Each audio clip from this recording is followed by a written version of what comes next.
Good afternoon, everyone. Thank you for joining us for the third presentation in frames of Redirecting East Conversations program.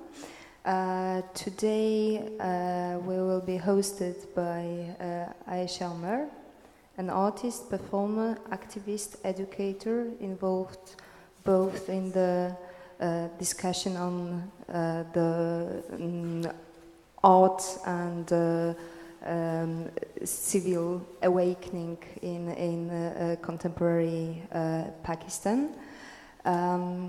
So I invite you just to listen, and just after the presentation we'll start the conversation. Thank you, Anna.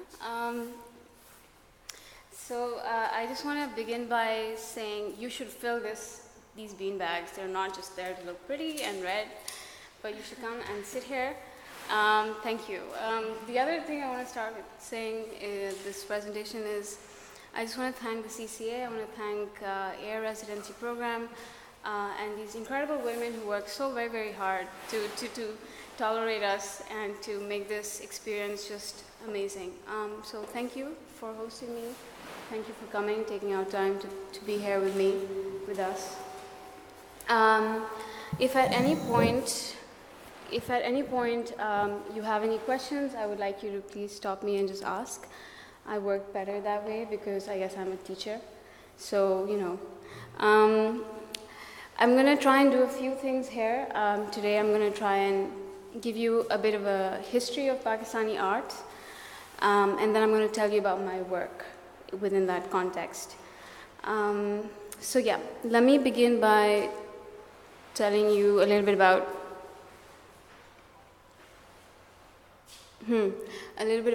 Pakistan. For those of you who don't know where it is, what the map looks like, it's right next to India, on the border with Afghanistan, neighboring China and Iran. So very interesting geopolitical location. Something else. It got its independence from colonial British rule in 1947. It has a history of successive democratic and, or depending on how you look at it, dictatorial regimes. Sometimes we get very confused between democracy and dictatorship because we don't understand which is which, because they all look the same to us. We are secular, although we're called the Islamic Republic of Pakistan. We have a secular constitution, but we also have something called a Sharia court, which is like the Islamic court. And it's really up to the citizen whether they want to be tried in either court. We are a nuclear power, and that makes things very complicated. We are also presently in a state of war, which I'm sure you're familiar with. In fact, that's probably how you know Pakistan, in the context of the war on terror. We also had the first woman prime minister in the Muslim world, Benazir Bhutto. You may have heard of her. She was also unfortunately assassinated in 2008. And this is important. We have a population of 170 million people, and 70% of our population is below the age of 35, which is very interesting. Pakistani art, but I realized I didn't do something. I didn't tell you a bit about myself. I guess that's the other thing I should have done. As Anya mentioned, I'm an artist and I'm a performer and an educator. I sometimes don't know what I'm doing because the role seems to be the same. I teach at this university called the Indus Valley School of Art and Architecture, and I teach courses on arts politics and cultural studies. I need to tell you that a lot of the reason why my work is considered activist is because I spent 4 years in the USA, and I think that experience politicized me, gave me a political identity, which I didn't know I had. I was considered to be a Muslim and a woman and a Pakistani in the US when it was in the middle of the Iraq war and America was facing very heavy casualties. And so there was this kind of antagonism towards others, and I happened to be the other at the time. So that's how I became politicized. And coming from the US to Pakistan was a double politicization, because I was considered to be an American in Pakistan, which, so I'm working within these identities. So anyway, coming back to Pakistani art, I'm going to start with the 40s because that's where we got our independence. If I were to trace way back before the Mughal era, it would become very, very long and not within the framework of this presentation. So the first person I'm going to introduce you to is somebody called A.R. Chugtai, who is the father of Pakistani art, people say. His work kind of works to develop traditional Mughal style painting, pre-British rule.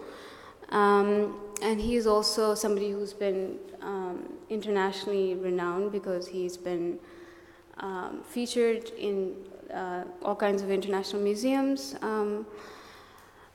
And also several UN agencies have published this painting and similar paintings as postcards. Anyway, so moving on. The first modernist painter of Pakistan was a woman. Her name's Zubaida Agha, and this is her painting called Karachi by Night. I'm going to go through this very quickly because it's not very interesting to me. But Shakir Ali was the other guy, another father of modern painting. He came up with calligraphy, which is what this is. Calligraphy, which is very descriptive and expressionistic, as opposed to just a script. And the other person who was really interesting was Zainul Abidin, who belonged to what we now call Bangladesh, because Bangladesh was once part of Pakistan. He did a series called Famine Series because there was a very severe famine in Bangladesh in early 40s. And I think he's also somebody who became father of the Marxist, the leftist movement that came about in the 60s and 70s. Here's another one of that. My favorite person is Sadiq Khan, who is a mural painter. He did a lot of mural painting at airports, at universities, at these really amazing public spaces. Often he would do it for free. He is somebody who would be known as prolific in the real sense of the word because he was always painting. He never stopped painting. His style is also very varied. He works a lot with calligraphy and making calligraphy into these very expressionistic, very narrative forms. So he was also very inspired by Picasso, and you can see this kind of inspiration that this to me it reminds me of Guernica. But he also developed his own style. In some ways, a lot of art historians, especially Pakistani art historians, call him as the modernist painter who became traditional. He modernized tradition and made modern traditional. So this is so Sadiq Khan. Moving on to Ahmed Parvez, you may see a lot of similarities between Western art and Pakistani art, and that's because a lot of our artists did go to Europe, they go to France, they go to Britain. Ahmed Parvez spent some time in Britain. Moving into contemporary times, we had Ismail Gulji, who, this is, I guess, the abstract expressionist kind of period in Pakistan. I'm going to also introduce you to Shahid Sajjad, who is the father of sculpture. And we've had a long history of ceramics, particularly clay artwork. But Shahid Sajjad really made sculpture very political. He was also the inspiration for Amin Gulji. This piece is called Me and the Matrix. Iqbal Hussain. Iqbal Hussain was a Pakistani artist who was born in the brothels. He was born to a prostitute and grew up there and in Lahore. Became a very famous painter. So this piece is about, there was a bombing, there was not a bombing, it was more of a takeover by militants of a mosque called Lal Masjid. And so this piece was inspired by that event. He did a lot to bring out stories of prostitution and definitely worked to promote better healthcare of prostitutes in the red light district area. I think he's currently setting up a school for the children of that area who are born to prostitutes but have nowhere to go. Not just for children, but also for the women who are there. Somebody who's become very, very famous now is Imran Qureshi, who I think now became the Deutsche Bank Artist of the Year. I think that's what he got. And this was an installation piece, I guess, that he did in Berlin. His origins is miniature style painting, which is this really fine detail painting, as you can see. Currently, his work is also being exhibited in MoMA. This is the roof of MoMA, and he did this really fantastic photo session with Bono on the roof, so you can check that out. I think what's more interesting is this piece.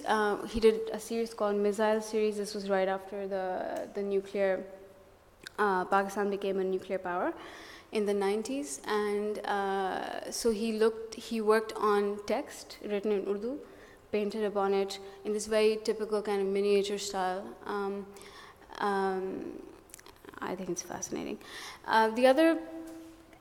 So now I'm going into really contemporary. Durya Kazi and David Aylesworth did this piece called Promised Land. This is now I'm moving towards the public space. I think what was fascinating about this piece is that it became you can see that there's the walls of the installation were really for people to use. So a lot of them wrote their names, a lot of them wrote their dreams and their wishes. Some of them wrote things like the price of human life is ₹8 because that's how much a bullet cost. It costs ₹8. So I think that was one of the most famous kind of declarations on the wall. Some of them, there were also artists who were present in this installation. A lot of craftsmen like tailors were present, and people could go up to them and ask them to stitch them anything that they wished.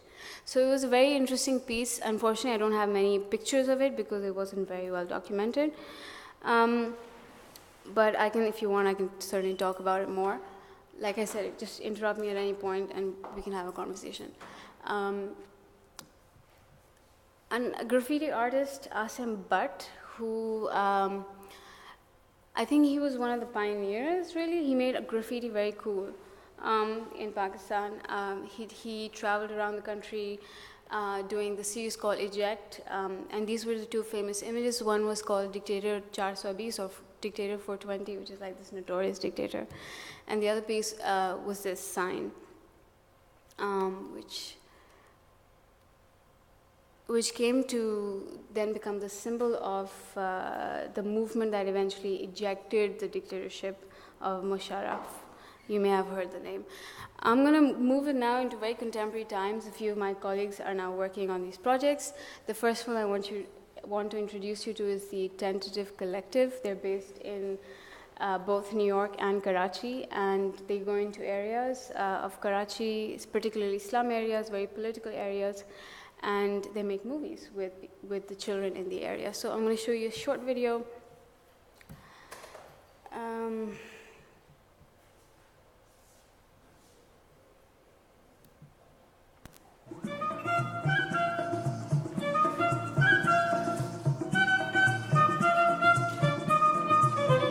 गाड़ी को चलाना बाबू, गाड़ी को चलाना बाबू, जरा हल्के हल्के हल्के, कहीं दिल का जाम न छलके, दिल का जाम कहीं न छलके, गाड़ी को चलाना बाबू. Imagine If a rickshaw pulled up into your neighborhood and started projecting videos on your boundary wall, what would happen? Would the impromptu projections create impromptu gatherings of people? Would families bring picnics over? Would impenetrable boundary walls transform into ephemeral cinema screens? जालिम है ये हिचकोले, जालिम है ये हिचकोले, मेरे दिल की दुनिया है, मेरे दिल की दुनिया जल्दी है, रास्ता ऊंचा ऊंचा सा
They're doing an action sequence. This is not violence.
Okay, so that's the tentative collective. I think they're doing some great work, and they're looking for funding, so if you're interested in funding them. So that's the first group. The other group is the Dhaba Art Movement, and this is particularly, I think it's my favorite, I think, group of, in Karachi right now, perhaps all over Pakistan. Let me show you a little bit about what they do. They really work in the public space in a way that I haven't seen other people work there. So they did an exhibition on the railway track in Karachi, and they did it on top of the existing graffiti. And this is one of the earlier projects. What they did was they just did this exhibition, and they invited the community to come and see it, talk about it, share their reflections. It was really just, I think it was a moment for them to understand that people they don't like abstract art. I think they got it after the first time they did this exhibition. Since then, they've done amazing work, and they haven't documented any of it. It's very difficult to find their footage. I'm working closely with them, so these images I got from newspapers who had reported on this exhibition. But after this, they realized that they don't want to do abstract art. They started doing performances. And their style is very simple. Dhaba is the Urdu or the Hindi word for a tea house, a chai house. And every neighborhood has a dhaba, right? So like every neighborhood has a coffee shop or some kind of local place of gathering. And typically it's men who gather in that neighborhood, but what they do is they go to the dhaba and they start talking to people. They have a lot of chai. They smoke a lot of cigarettes. Initially, their best way of starting conversation is you share a cigarette with somebody, you buy them a chai, you start talking. And when they talk, they find out things about the community, like their problems, their social issues, and that becomes the basis for which they make their artwork. I think that's a very good strategy because it's very the artwork is very organic and it's very relevant to the community. Once they, for example, what they did was they had the chai in the dhaba, and then they made an art exhibition of this one person who apparently they found out later was had a problem with the community. So the community beat them up, which they realized was the right thing to do, apparently. So what they've done since then is they've always asked the community what they want. Sometimes when they're talking about gender issues or they're talking about violence in the area, they work with people in a very kind of like a theater of the oppressed style. They work with people and they perform together. Their ideology is that if you pull out the camera, people will react differently. So that's why they don't pull out cameras. Their work is completely undocumented, yet they have all this following. They once did an exhibition on the privatization of the railways, and they started in Karachi and then went all the way up north. They started with 23 paintings in Karachi. They exhibited in the railway areas, and then they used the trains to go up north, and at each station they would do the exhibition. By the time they reached north to Peshawar, they had about 223 paintings. So it was, people kept adding work. They've also done an exhibition in a mosque. They've gone to a Christian community and done a performance about the blasphemy laws, the issues of minorities in the community, which you may understand to be very simple, but in Pakistan it was very difficult to do. There's some things you don't talk about because you risk your life talking about them, and blasphemy laws is one such thing. So their work is incredibly interesting, and so yeah, maybe I can talk about it more if you're interested. I'm gonna move on to the Sketch Club, which is based out of Quetta.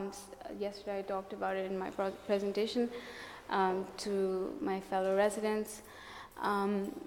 They're based in Hazara Town, Quetta, which is a very conflicted area because Hazara is an ethnic minority in Pakistan that is being persecuted. And some say there's in fact, they themselves say that there's a genocide against them. So in that city, in such a political context, an art school was made. It was called Sketch Club. And they were giving art classes to people. Most of them had family, friends, both killed in bomb blasts, in targeted killings, and they were doing artwork. Recently, an exhibition of their artwork was held in Melbourne, which has a migrant, has our immigrant population. Another group that's working on the public space, but through photography, is something called Humans of Karachi. You may have heard of Humans of New York, which is it's a photography group. They take pictures of ordinary citizens and then they write profiles of the people. So this one is, I think, very. It's good, you know, because you get to know people. Like I don't have the text of this, the image that was posted on the website, but this is a fruit seller in a vegetable market, a fruit and vegetable market. This is a group of musicians who play typically at weddings or in front of shrines, and it's just, you know, I think gives color, but also face to Karachi, different faces. A really important theatrical development in Pakistan, starting in the 80s, and they're working now as well, was the Tehreek-e-Niswa, or the women's movement. I'm going to show you a quick video. This is from a performance that the founder of the group, Shima Kimani, did in a women's, in an area where there are women. Typically, when they go into a community and they invite the women to this performance, often they invite the men. Sometimes the men, you know, fight to be there because they really like the performances. The performances are always very, very political, and I think they're too. They define the woman as a very oppressed being, which is my criticism against them, but they are still a very important force for women's, and certainly a very important development in the women's rights movement. So this piece was done, it was called the chadar, or the veil in English. The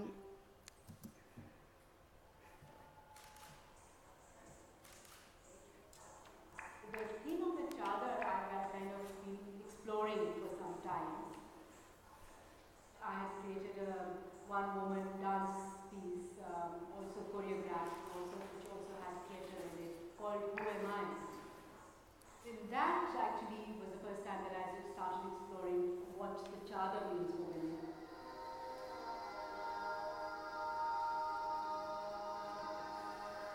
The chadar becomes the only companion this woman has. It's also her baby. The chadar is also the lover. The chadar is also something that entraps you, while it is also something that protects you. Finally, it is also something by which the woman hangs herself. Because there are lots of cases of suicide in which girls have been found to use their dupatta, their veil, to tie it around their neck and hang themselves with.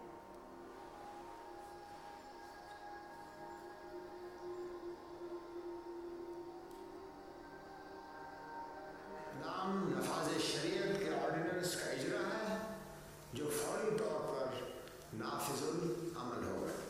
He decided what women should wear, what women should not wear, and the chadar was imposed on schoolgirls in colleges. They started promulgating laws which was not there ever in Pakistan, to make women a second-rate citizen.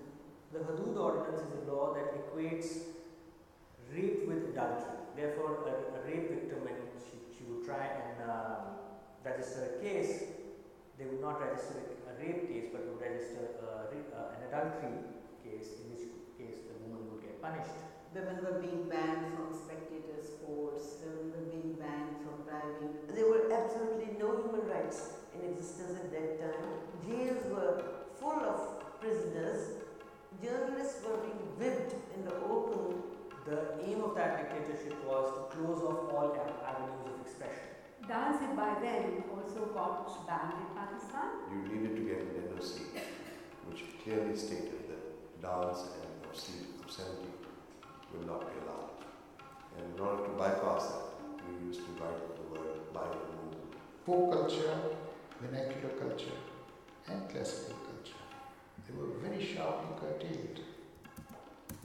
Okay, so this also gives you an introduction to the harsh, in terms of culture and artistic development, the really cruel period of the 80s under the dictatorship of General Zia-ul-Haq.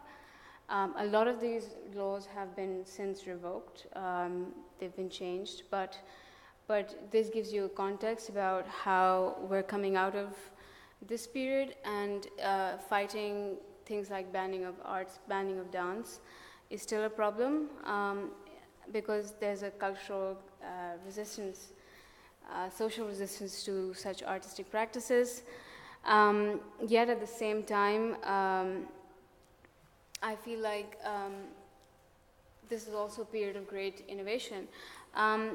One of the outcomes of the cruel period of the 80s was, let me see if I this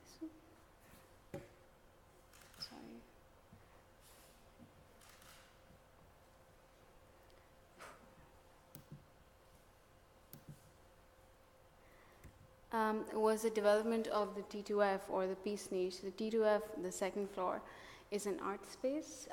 In some ways it is the most interesting and progressive art space in Karachi.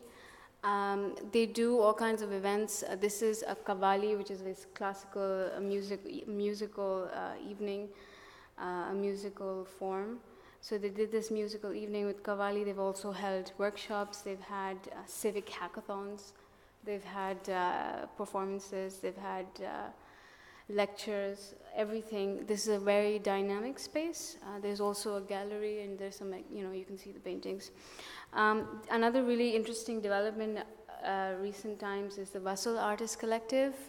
They also have a very interesting residency program, which is focused at bringing in artists of South Asian origin and otherwise, so that they work in Karachi and work with local context. They share knowledge, and the knowledge that they share in Karachi is also shared back in their in their local context. So Vasal Artist Collective is a very interesting development. Mukhatib Awam is something that I was part of, and now I'm coming towards my artistic practice. I feel as though I work more as a facilitator. I shy away from the term curator because I think it means something very specific that I don't think I do. But I try and facilitate some events. So this was a student-led initiative. Because I teach at this university, I work a lot with students.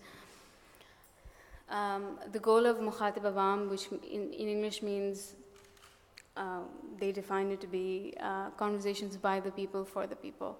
And this was meant as a civic response to the elections that happened last month in May, where all these political parties were, heavily publicizing themselves.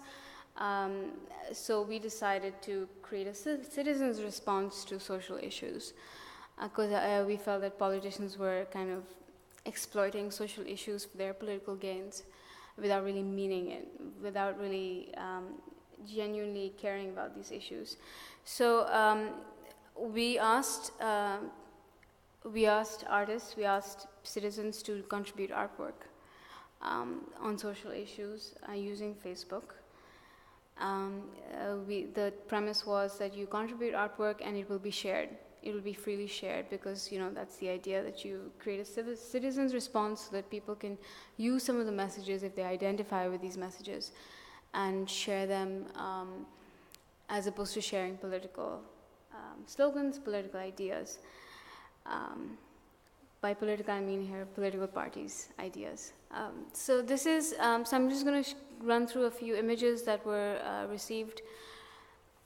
This one is called Pakistan Zindabad, and it talks about, I guess, culture. A lot of this work was given by students, so obviously artists don't freely share their work. But this is a lot of art students sharing their work. Some of them were designers, some of them were photographers, some of them were graffiti artists. This one talks about Pakistan, and the green is Pakistan and the white is the minority. The Pakistani flag is green and white. The white section is supposed to represent minorities, and the green section, the Muslims. So we're talking about the equal sign. And the equality, the gay equality movement is kind of what inspired this campaign, essentially. This was a graphic design piece looking at categorization and commodification, categorization and codification of a woman's body, and perhaps a Muslim woman's body. From left to right, I'm going to read out the Urdu. The left, extreme left says a normal person, normal human being. And then it says a moderate human being. And then it says a religious human being. And then the last one on the right is an extremely religious human being. So, so some of this work, there was also performances. I was involved in this performance. This was held at the beach in Karachi, and the idea was to kind of pay tribute to citizens of Karachi. So we came up with a few symbols such as respect, solidarity, struggle, revolution, and we came up with signs, bodies' expressions, and bodies' motivations for dealing with these ideas and these realities. So I think this one is one of respect, or maybe it's freedom, I don't know. I think it's freedom, yeah, it looks like it. So this is what we did. A lot of, for example, you see that there are children in this formation. They joined. Some people joined us as we were doing these movements. Another project that I was a part of was called Love Letters to Karachi, and this is an ongoing project. We just started it. It's citizens of Karachi writing letters to Karachi. I just use the word love letters because I think it sounds cheesy and romantic. But yeah, so let me show you there was a theatrical performance, there was a street performance that we did for a festival, and it's in Urdu, so I'll just play a little bit of it. But there was a film made. This piece was made into a film, and I will show you a bit of the film.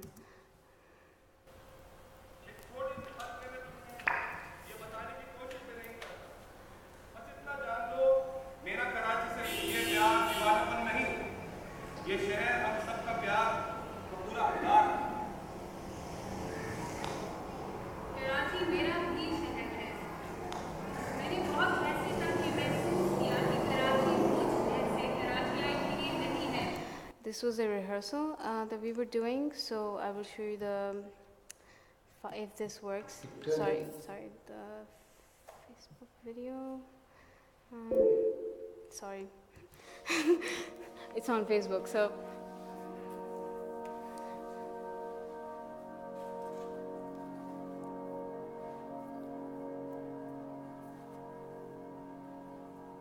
Karachi तुम मेरे शहर हो, आज भी मैं तुमसे मोहब्बत को अल्फाज में नहीं बयान कर सकती। कराची, खूब शिकवे हैं लोगों को तुझसे मेरे रोशनियों के शहर। अरे लोग तो तुम्हें अब रोशनियों के शहर तक नहीं मानते। मुझसे पूछो तो बेवकूफ़ी की बातें करते। माना कि अक्सर KSC तुम्हें काली रातें दिखाने की कोशिश करता है, लेकिन तुम में ब्लैक आउट मुमकिन ही नहीं। जब भी रात को बिजली चली जाती है, मैं एक लॉन्ग ड्राइव के लिए निकल जाता हूँ। बसों, मोटरसाइकिलों और गाड़ियों की रोशनियों से तुम्हारी सड़कें जगमगाती रहती हैं।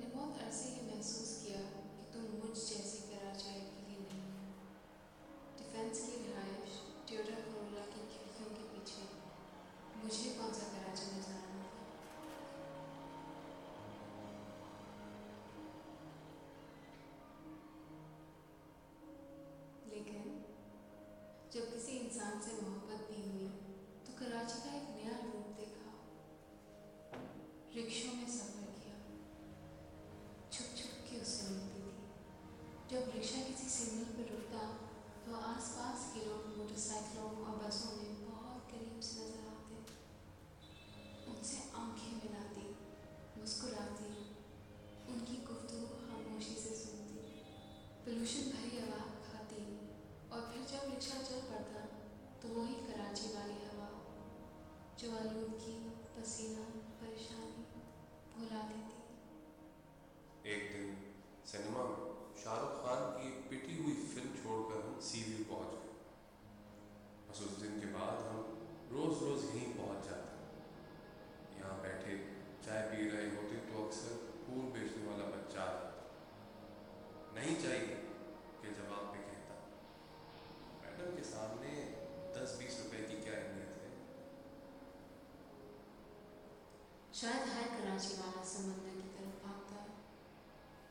मैं भी पानी के करीब होती हूँ तो दुनिया की सब चीज़ें आसान होती हैं। हर तंगी, हर रुकावट समंदर की लहरों में खामोश हो जाती है।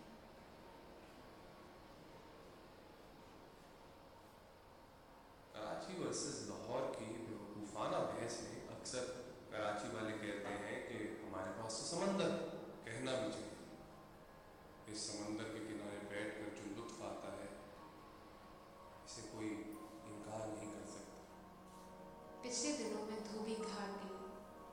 उधर तो ऐसा लगा कि स्पेस नाम की कोई चीज़ ही नहीं। इतने ज़्यादा लोग इतनी छोटी जगह में रहते थे, लेकिन पता नहीं क्यों मुझे उस इलाके में सुकून महसूस हुआ। लोगों के घरों में दरवाजे नहीं थे, बस पर्दे लगे हुए थे जो बार बार तेज हवा में लहराते, जैसे वो मुझे अंदर इनवाइट कर रहे हों। उस इलाके में हिंदू, मुसलमान, क्रिश्चियन, सिख सब इकट्ठे रहते अमन से।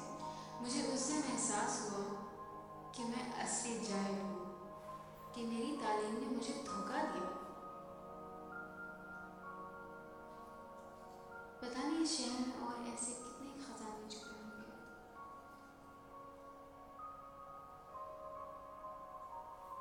जब तुम स्ट्राइक के खौफ से बंद हो जाते हो, जब तुम्हारी ये तेज रफ्तार जिंदगी रोक दी जाती है, तो कुछ देर के लिए तो मैं भी तुझे पहचान नहीं पाता मेरे शहर। लेकिन फिर तुम्हारी झलकियाँ नजर आती हैं।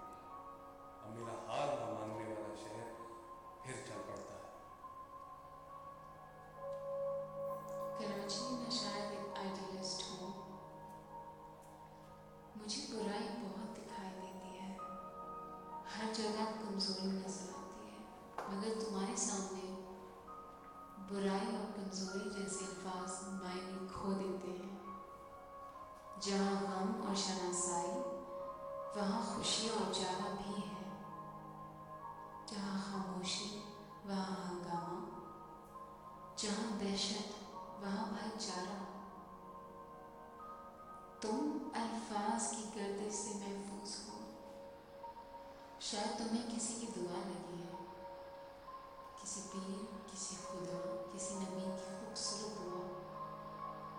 शायद इसीलिए तुम अभी भी कायम हो। हमारी जुल्म मोहब्बत के बावजूद वही जिंदादिल Karachi.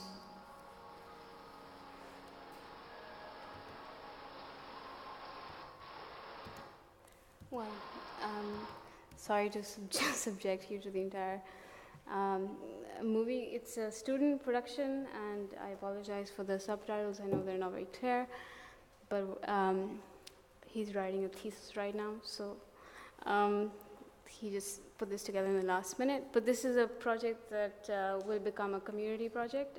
We're trying to work with the Tentative Collective to make. They're doing a film project. We want to do a writing project as well. So the more, I guess, the more controversial. This is funny.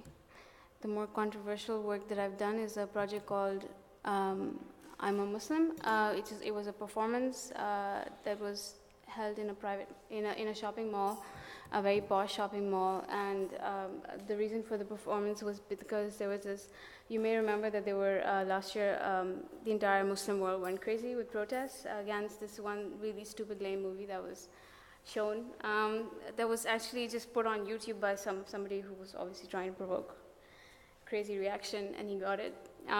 So I think the movie was called Innocence of Muslims, and in Pakistan there were some really stupid protests. People just went out on the streets and just vandalized every shop that they could find or get access to.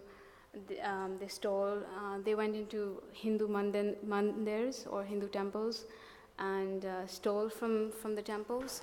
So and the idea was that this is a Muslim identity. We're trying to protect our Muslim identity, and so I gave this idea to my students. What does your Muslim identity mean to you?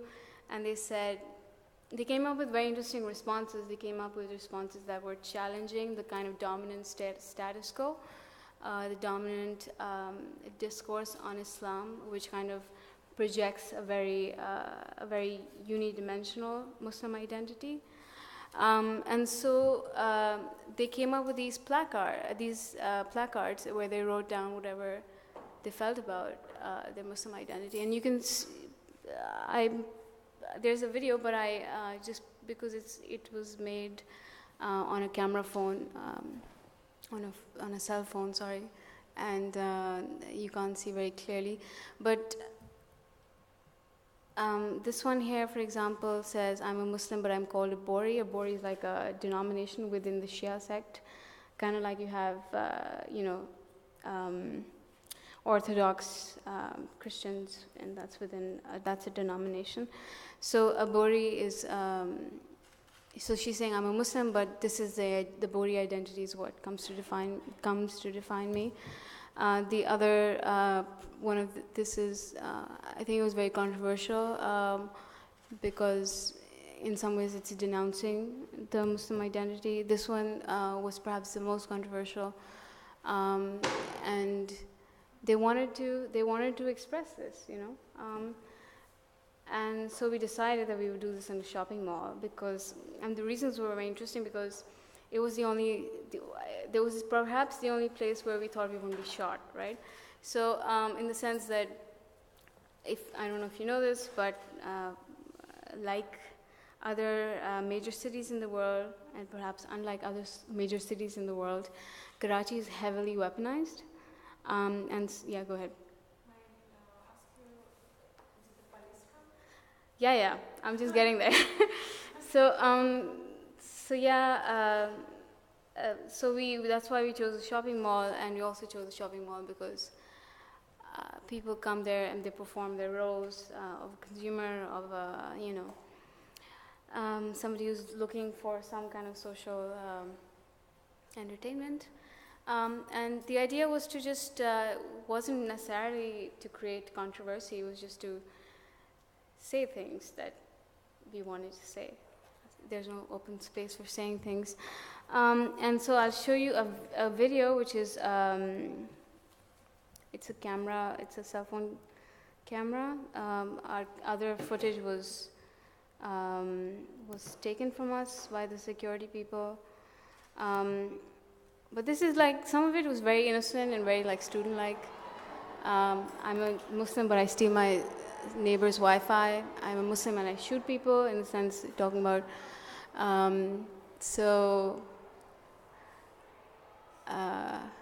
The one behind says, "I'm a Muslim, but I love dancing." So kind of juxtaposing this, dominant identity with these other, very human kind of desire and behavior, or whatever you want to call it. Somebody said, "I'm a Muslim and I pray 5 times a day," which is the requirement in terms of prayer. And you can see that people were watching us, right? Somebody took a picture with these girls holding the placard. This one person had written, "I'm a Muslim and I love vodka." You're not allowed to drink in Islam, supposedly. So, but everybody drinks. But anyway.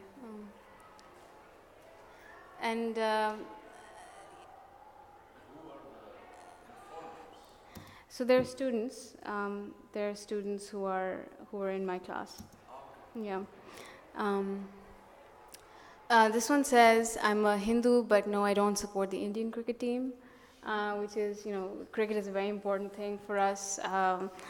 And if you're Hindu, typically you're supposed to, the idea is that you're Indian. So this is in fact the only placard that remained. untorn. The rest was everything was torn, taken away from us.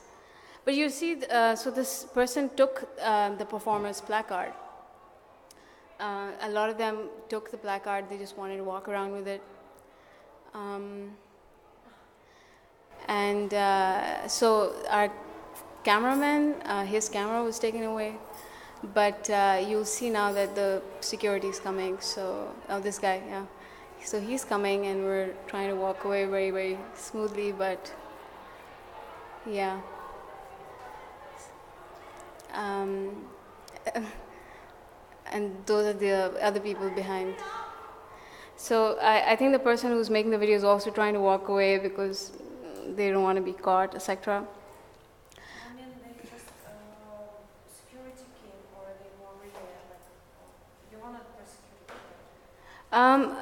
Let me show you another video that was accompanying this. So the thing is, security came and they took our placards, and I'm like, no, this is my property, don't take it away from me. But they did take it away, and this one person particularly got very, very, who was just a shopper, got very offended, and he, what the fuck are you doing? Who the fuck do you think you are? And became very, very angry. And then here's the thing, like I got very angry too. So we had a bit of a confrontation in the sense that I was just glaring at him rather. And he did this thing where he tried to slap me, like he raised his arm. And so I started yelling at the top of my leg, of my throat, lungs. And so he stopped because you don't hit a woman, at least not in public. So that kind of people diffused the tension. But later he tried to chase some of our students who were still in the. You'll see this. So that's and so he's coming. You see them. He's coming and he's trying to run after. So he's chasing the students. Our actual footage was actually taken away from us, so we have this stuff, which it just kind of, it was traumatizing. But and I, as a teacher, I was thinking maybe I should, it could have been risky for the students, and I shouldn't have put them in through this. But they loved it. I think they genuinely they were very, very excited. That they got to experience something like this, because it was also very revelatory. It revealed a lot, right? It revealed about the fact that we don't have an open space for conversation, an open space for talking about something very, very personal, but something very national in terms of Pakistan, and something very, very important. Sorry?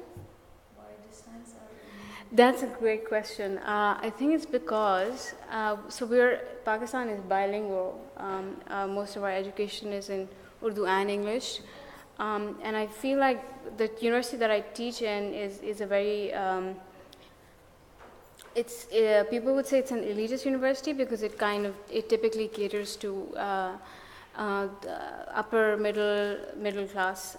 So typically English is associated with that class. So I think that's their way of expressing. And the shopping mall itself is it's very posh, a very elite shopping mall. You saw Mango and like Debenhams and they're all there. So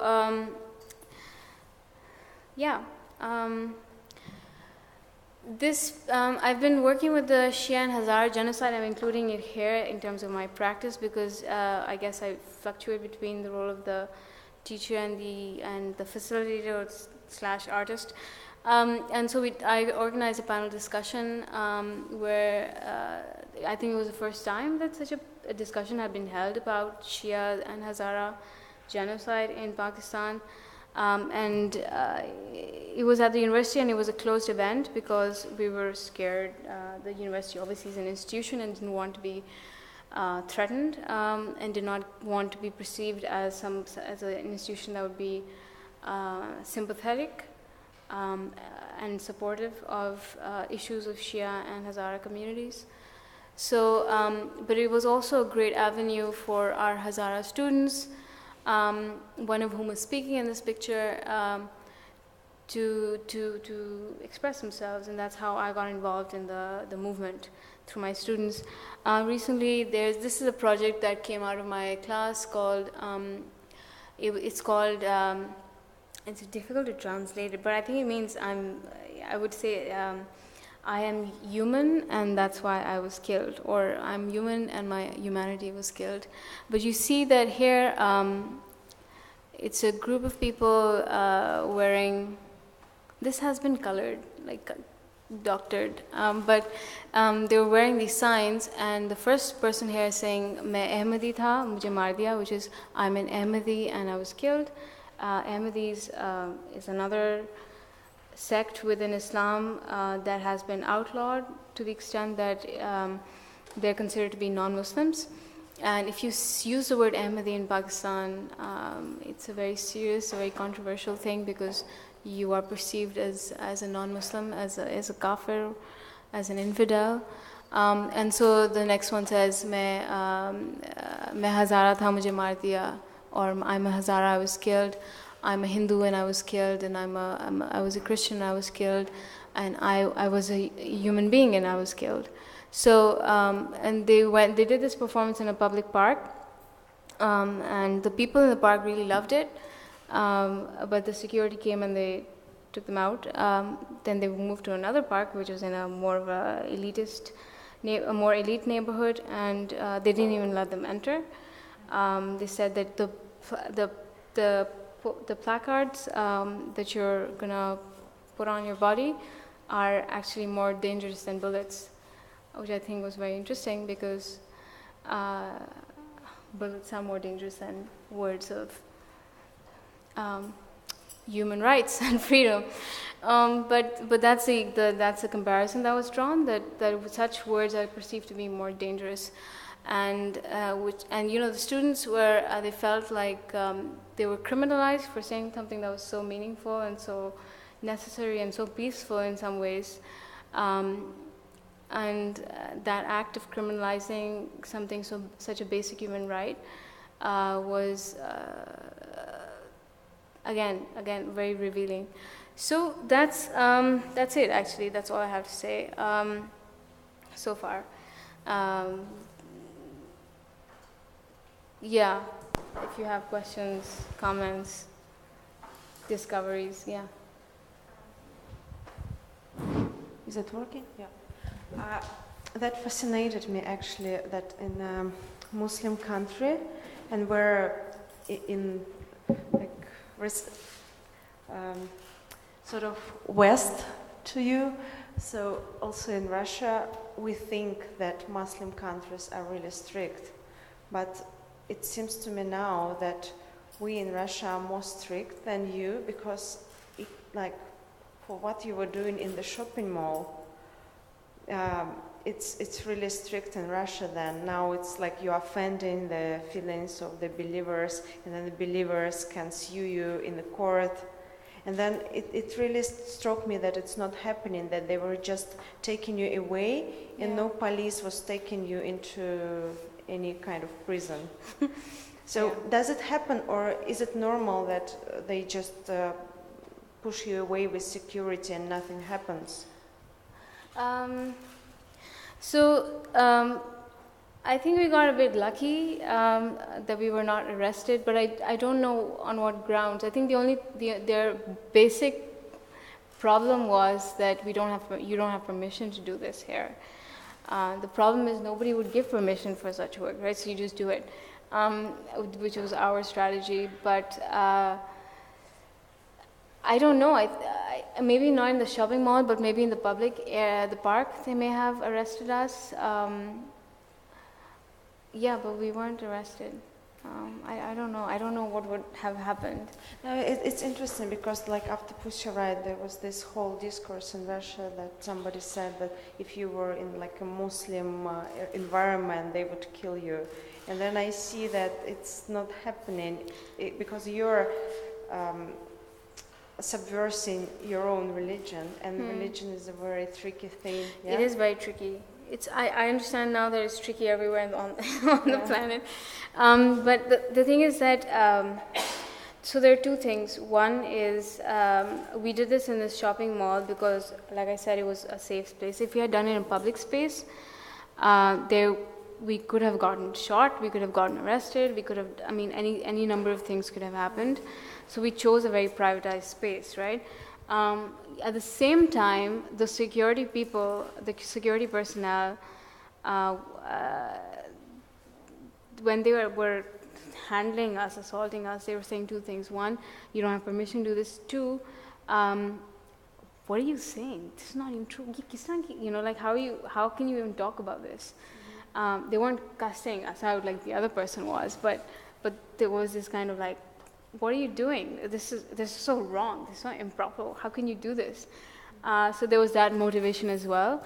I think that if we had been in another space, I don't know what could have happened to us.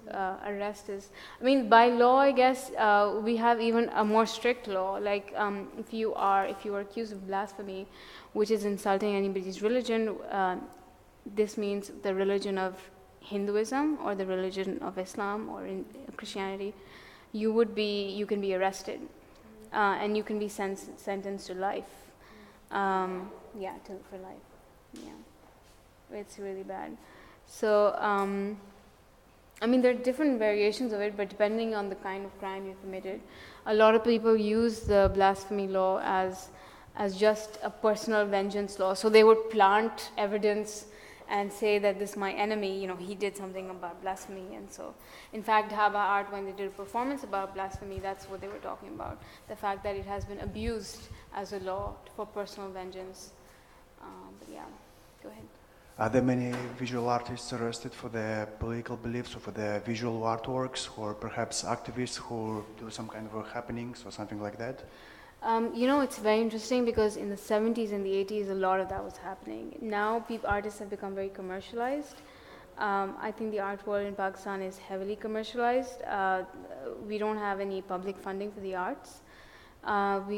So everything is reliant on selling and making money off of that. But in the 70s, we had two amazing poets, the leftist poets, that they influenced the leftist movement in Pakistan, but they also influenced leftist movement all over the world, essentially. Their work has been translated. And so these two poets, Faiz Ahmed Faiz and Habib Jalib, spent most of their life in prison. They were arrested repeatedly. Tehreek-e-Niswa, which is the women's rights theater group, they were threatened a lot with arrest, but they have never been arrested. But it was, you know, we've become very good at working within the margins of what's allowed, what isn't allowed, because the margin is there. There's no, as far as I know, there's no happenings happening. Most of the happenings that happen are in galleries, which are not really happenings, I would say. Because they're, again, very privatized, very elite. Do you have something like city guerrillas or something like that? Like people who draw graffitis or... Yeah, the graffiti artists, there are two that are very famous. I can show you images of that, but nothing that would cause arrest. The only really politically active group is the Dhaba art movement. But they're not even political to the extent of demanding or, inciting arrest. But yeah.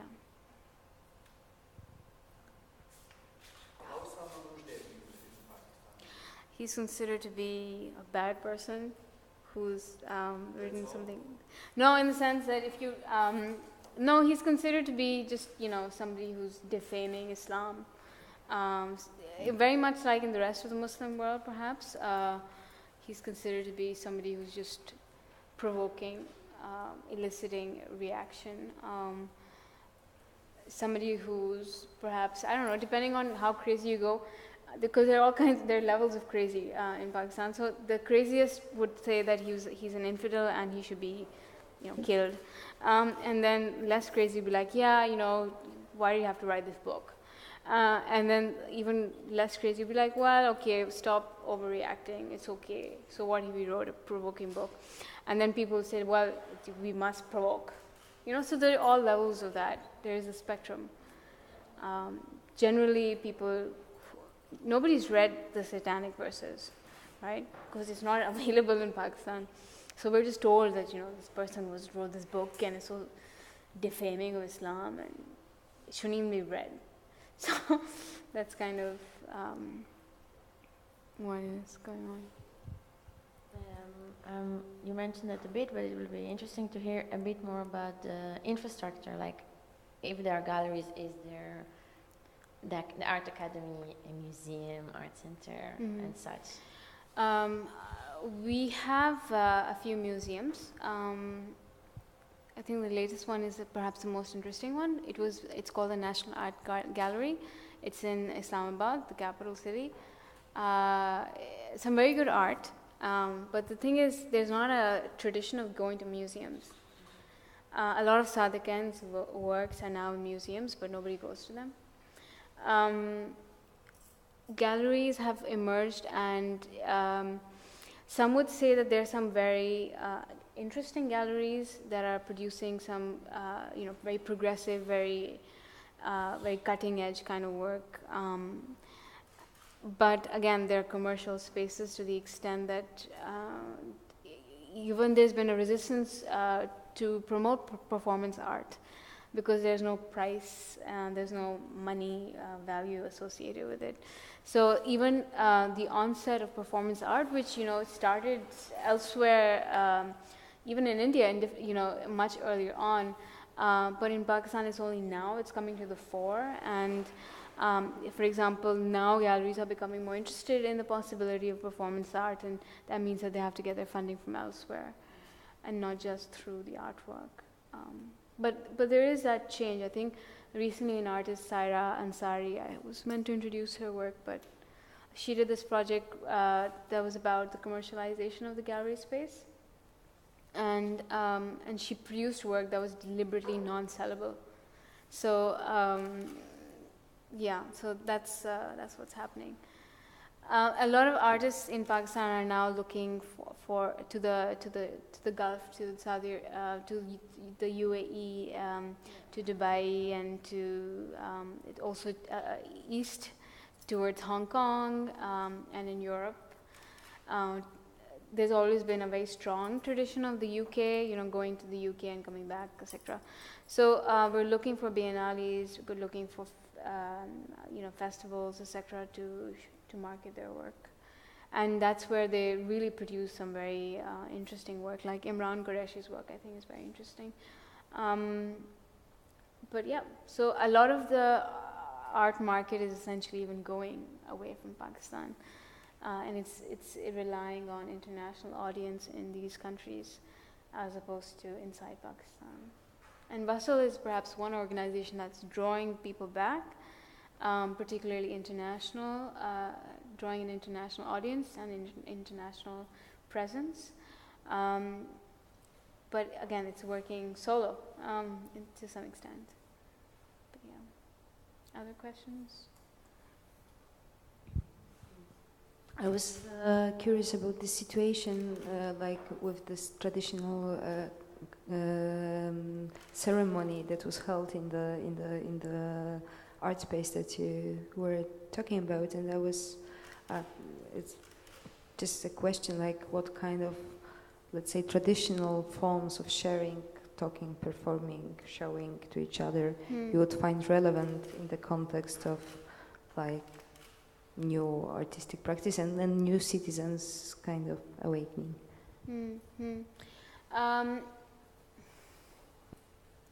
So there are few traditional art forms that predate the British. They perhaps date way back to Hinduism, and a lot of it is derived from Hinduism, because before Pakistan there was, in India, which was largely a very Hindu space. So there are three art forms. In fact, every field of the arts has a traditional art form. Music has the qawwali, which is, people sitting together and performing. Typically those performances were held in private gatherings or in front of shrines, which were very public spaces. There's a very strong oral narrative tradition. So people will get together and tell stories. In fact, there's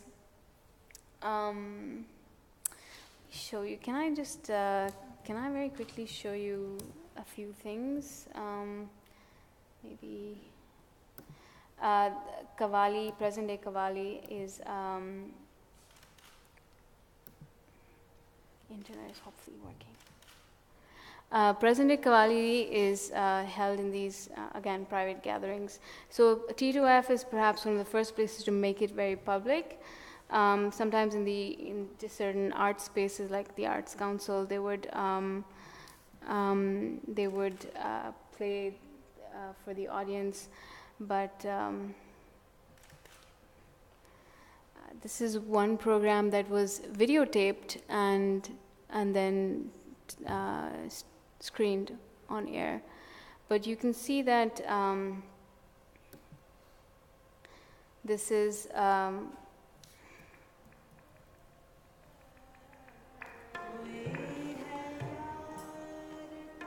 very traditional art form, and it's making poetry into music. So the musicians and the performer and everybody would sit in the same space, and this is one way of doing performance. But in terms of the divide between the stage and the fourth wall, in Eastern cultures there's very little of that. Historically, we've never had a fourth wall. We've always had this. Even theater was very communal. It kind of emerged out of Hindu communal practices of rituals, and which were very much about the audience participating, the merging of roles, the transforming and transference of roles. So in that respect, and in fact, you look at the other Polish artist who did, not Polish, was he Polish? The person who did, sorry? Yes, thank you. And even Richard Schechner, people have been inspired by these very Eastern cultures and Eastern rituals, but that's where it comes from. These ideas come from there. And I think that recently there are a few groups that are kind of reviving these practices. The idea of bringing the qawwali, which is typically a private event, into a public event is one such example. And I don't know if anybody's working on ritual practices, but I think that would be very interesting. I don't think any theater group is working with that. But you saw that the dancer, that's a very traditional Indian dance. It predates, goes way back into the emergence of Hinduism, and so she's kind of reviving that dance practice. She teaches students, has been teaching since like 25 years, and they use dance in their performances even when they're public performances. So it's always a mixture of dance and oral words, verbal performance. But yeah.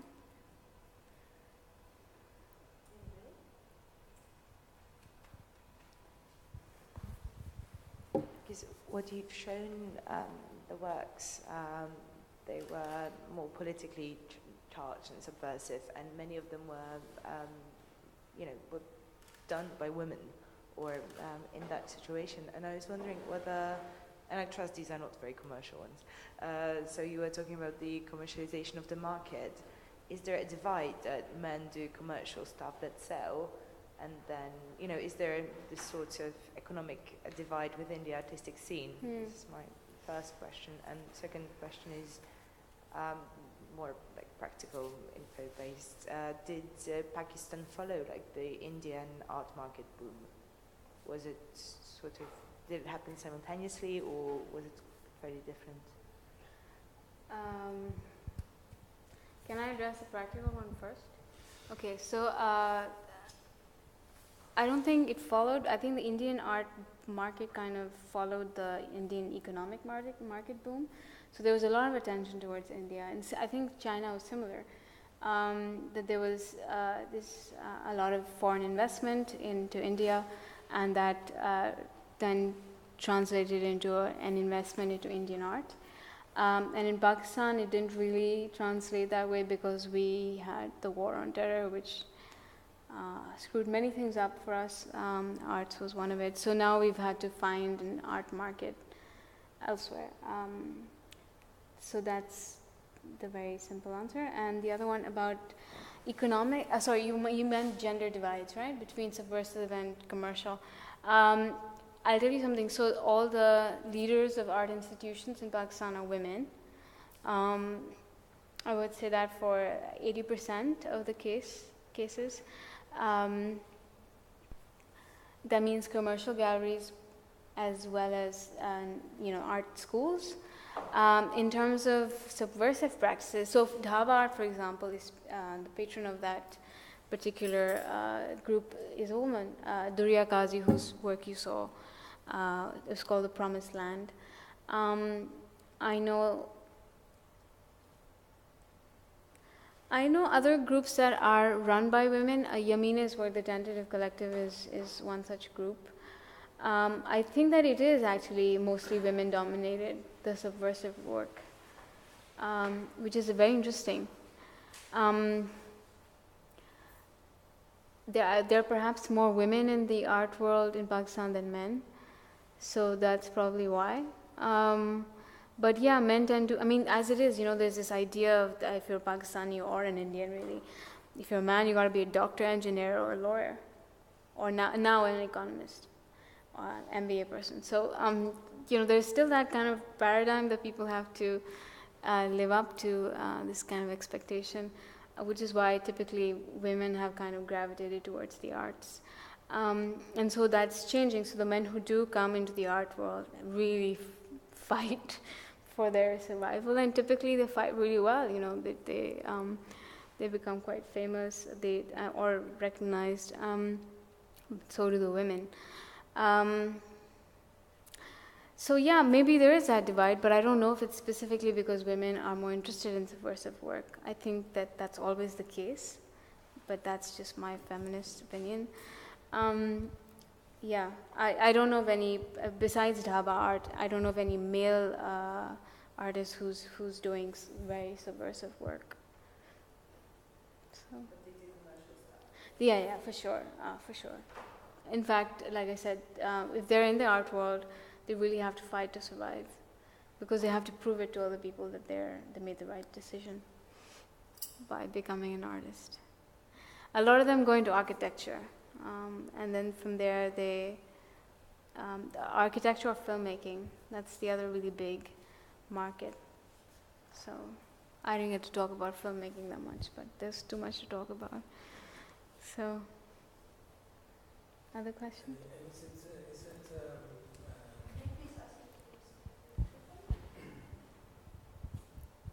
Is it like subversive art more concentrated on Karachi, or is it evenly spread?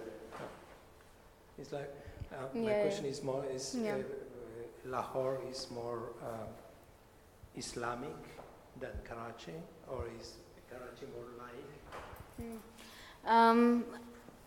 It used to be the opposite. It used to be Lahore was very subversive, because Lahore is the home of the National College of Arts, which has produced some of the really controversial, really in some ways avant-garde artists, and it's also it boasts of a very some of the best artists teach at that college.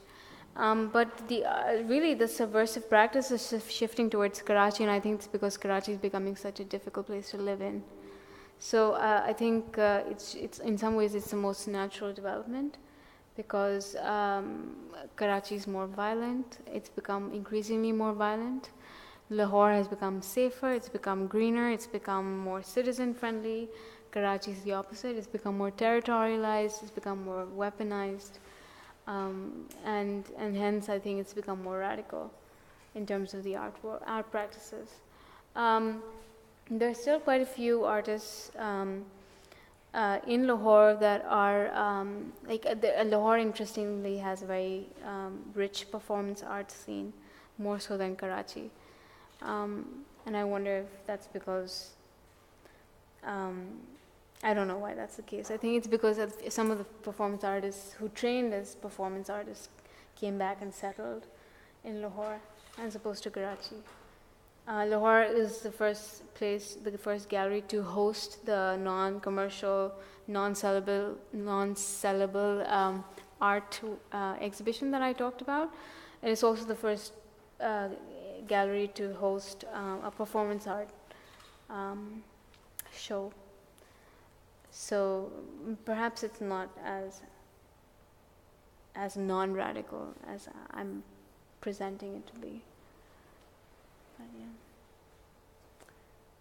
Islamabad is the other really big center, and it has a very lively theater scene, which I think the center shifted from Lahore to Islamabad, and a very rich kind of underground music scene. So yeah, that's the other in terms of center for the arts. Any other questions? So, last questions, issues, comments? Of course, Vladimir. Without you, the conversation's never over.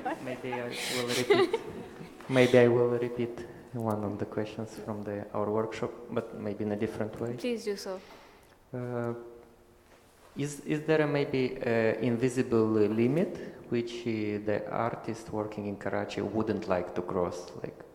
I mean, it's good that we saw now these examples of concrete actions, but I just wonder if there is a kind of unwritten, you know, something invisible which you as an artist actually would never dare to go over. Right. I think that's a great question. I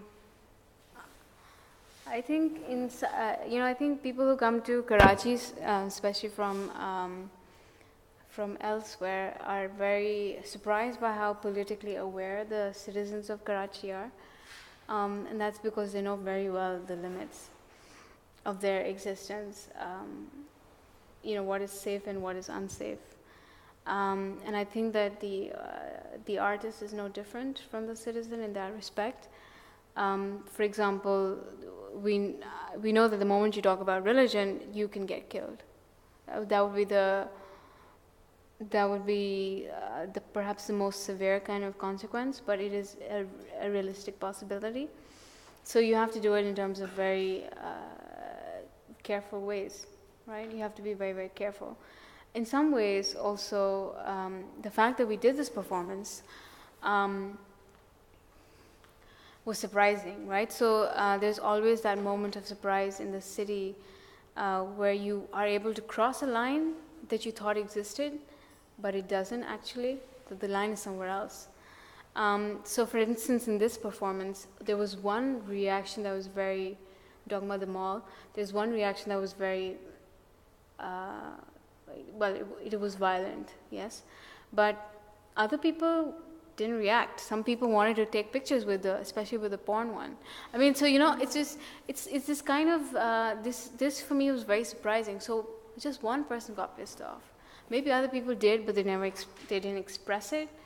Maybe they were just taken aback because this has never happened, in a public space. So the limits are always invisible, but then the limits are also changing. And I think, as in Karachi, I often find myself surprised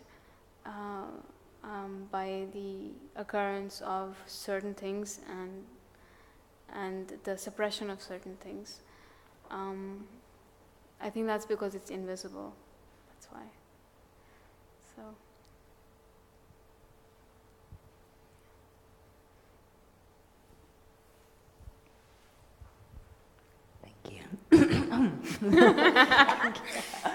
Thank you very much, Ayesha, for introduction to the context. Very much.